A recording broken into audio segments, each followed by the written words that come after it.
मातृभाषा पर दो शब्द। मनुष्य के विचार प्रेषणा का सबसे सुलभ व सरल माध्यम मातृभाषा है। मातृभाषा शब्द का शाब्दिक विन्यास माँ की भाषा है।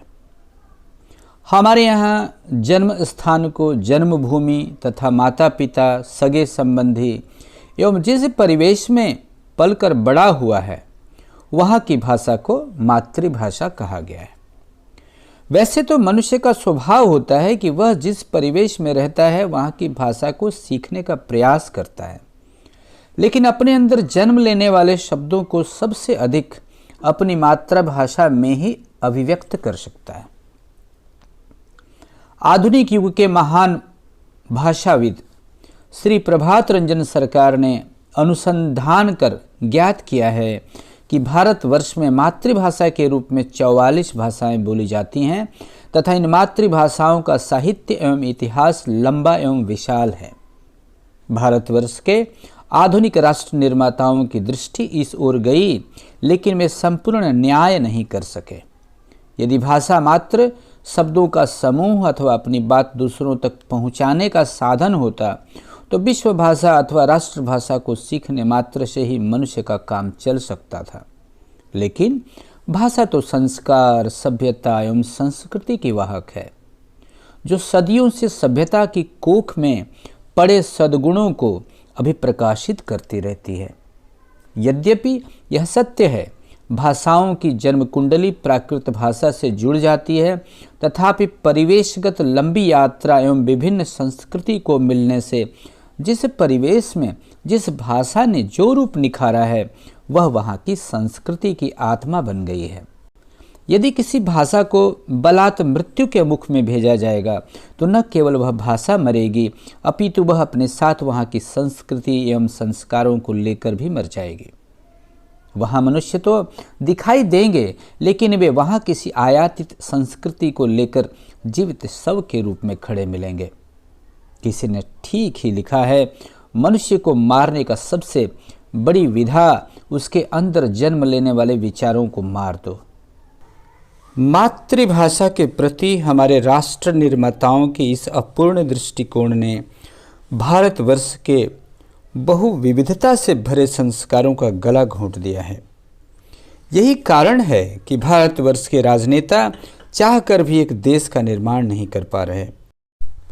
यदि सच्चे अर्थों में राष्ट्र अथवा विश्व का निर्माण करना है तो सृजन की नब्ज को समझना होगा तथा उसी के अनुरूप देश की संरचना को तैयार करनी होगी। श्री प्रभात रंजन सरकार ने इस दर्द को समझकर भारतवर्ष के निर्माण हेतु 44 सूत्री फार्मूला दिया है और वे इस धरा पर एक देश नहीं महाविश्व का निर्माण करने आए थे। इसलिए उन्होंने तो महाविश्व निर्माण का 227 सूत्री फार्मूला दिया है, लेकिन हमारी सामर्थ्य सीमा देश की सीमा रेखाओं से बंधी हुई है, इसलिए हम उनके उस फार्मूले में से 44 सूत्रों का उपयोग कर भारतवर्ष की उस तस्वीर को उरेखित करने की साधना में लग जाते हैं, जिसके कारण भारतवर्ष विश्व गुरु, सोने की चिड़िया, घी दूध की नदी बहना, भारत महान इत्यादि अलंकारों से सृजित हुआ था। इसके अभाव में सरकारें आएंगी एवं जाएंगी, लेकिन समाज का निर्माण नहीं होगा। राजनीति, आर्थिक जगत के सूत्रों को कुछ इधर उधर कर लोगों को बहलाते रहेंगे। लोग इस भूल भुलैया में खुद को भूल जाएंगे।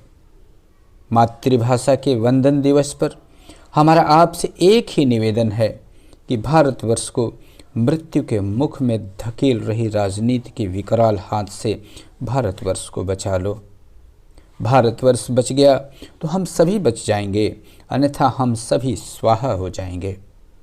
प्राचीन भारत की समृद्धि को तथाकथित मत एवं मत के विचारों में बांधने के प्रयास में हम इतने दूर चले गए हैं कि गुलामी की लंबी यातना सहन की हमने।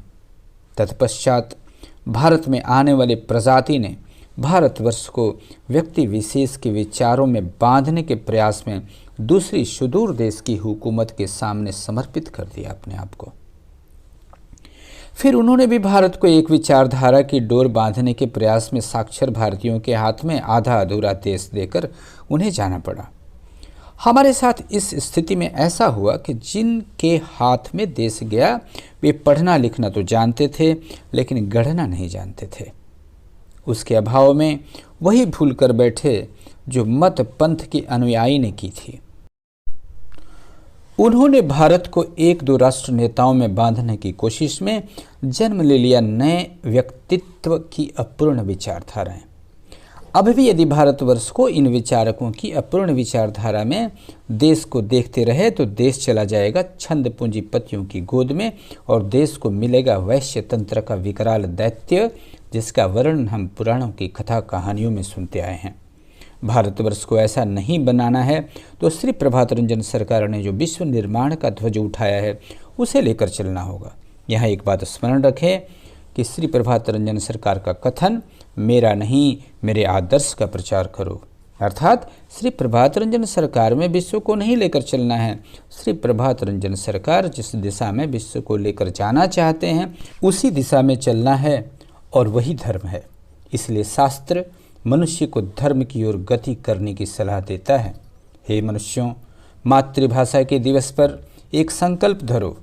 विश्व व भारतवर्ष को उस मूलाधार पर खड़ा करेंगे जहाँ सर्वजन हित सर्वजन कल्याण की रोशनी प्रकट होती है तथा उसमें संग छद्मों की ध्वनि निकलती है। यह मानव एवं मानव समाज का आनंद मार्ग है। Save India and India will save the world.